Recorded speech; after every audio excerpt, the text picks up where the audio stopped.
sustainable basis that the economy can continue to have a supply. Why are you trying to turn the focus on the economies of other countries? But you do know that Nigerians travel a lot, and you mentioned a few countries, Ghana, for instance. But the reports are that the cedi is a lot stronger to the dollar compared to the naira. And we would think that Nigeria, being supposedly the hub of economic activities in this region, it would be the other way around. When you ask that question, you are indirectly trying to draw me to the question of redenomination and no redenomination. But I can tell you, I can read through that, and sorry, I wouldn't want to be drawn into that. Okay, but let me still put the issue in perspective. The Ghanaian cedi, even in spite of the redenomination, has still depreciated by about 40% as at last week. And the British pound 40-something%. Some 60-something%. Even South Korea depreciated by 60-something%. Look at Mexico. Stronger economies, more diversified. South Africa here. Look at Egypt. Even the euro has depreciated by 15% against the US dollar. Let's take a step so further. I think Nigerians need to take a global thing. All right. And to realize that the global economy is in deep crisis. And as the crisis abates, every other thing will adjust. But relative to where other major currencies are, vis-a-vis the dollar,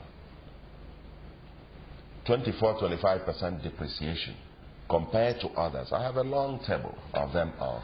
You couldn't say, I think we are doing relatively much better.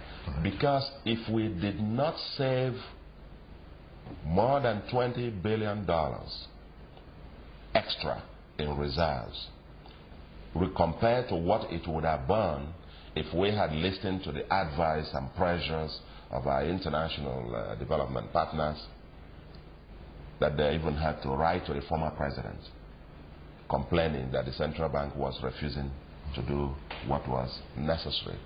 And we resisted that. And that's why we saved more additional 20-something billion in extra.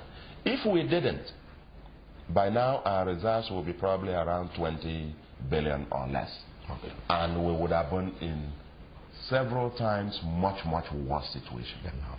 Now let's move on and go on to the issue of interest rates. Why has it been impossible to bring this down in Nigeria? Nigerian banks are still reluctant to lend to the real sector. Cyril, this is a question that is it's a question every day I have to answer this. And I take a perspective. My first reaction is to say we still have a long way to go in this, and I wish we are down to lower single digits interest rate and so on. But we need to put this in perspective, not only in global perspective, but also at a national perspective in terms of where we are. I take the first on interest rate. In the 60s, 70s, even to mid-80s, we were doing controlled interest rate. You fix, this is the interest rate for this sector, this is the amount you lend, and so on. Many developing countries, most developing countries did the same. Everybody has realized it just didn't work. It was a failed policy. The financial system was stunted, and so on and so forth. And everywhere in the world, that has also been abandoned, literally. Largely, most countries of the world have abandoned that.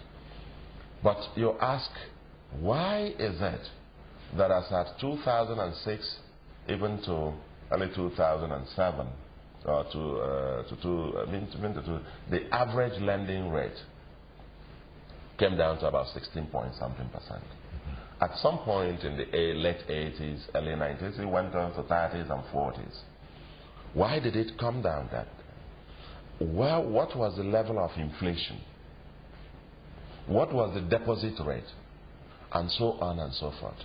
You can find many economies in the world today where inflation is double digit and the interest rate is single digits. It doesn't happen. In the industrial world today, inflation is 0.3%, 0.1%, 0 point something percent, that's the inflation rate. In our own case, because of the huge food prices, we're having inflation now at about 14% and so on. Inflation in many developing countries today is rising, and interest rate is also rising. Look at the deposit rate. Liquidity crunch has hit most of the banking systems around the world. And that has meant that because of liquidity crunch, in some developing countries, rising inflation, the deposit rates are also rising. People go to put money in the bank and they are being paid 18%, 17%, some even 20%. It is that same money that the bank will lend to somebody. And okay, so if you put it in the bank for 17% or whatever, it has to be lent. So the issue of interest rate, which has gone up in recent times, is a work in progress. Right. And I must say that as the liquidity situation eases off, as inflation also eases off, interest rate naturally follows a trend. Lending to the real sector? It's a very interesting thing about lending to the real sector. I said it earlier, that last year alone, credit to the manufacturing sector grew by 94%. Okay. And manufacturing, between the time I said we would wish to get to the point where any and everybody who needs credit can walk into the bank and get it. But I want to say that compared to where we are coming from, all right, and the manufacturing sector from the National Bureau of Statistics grew by about 9% last year. If that is true, ask yourself, what is power in that? Okay.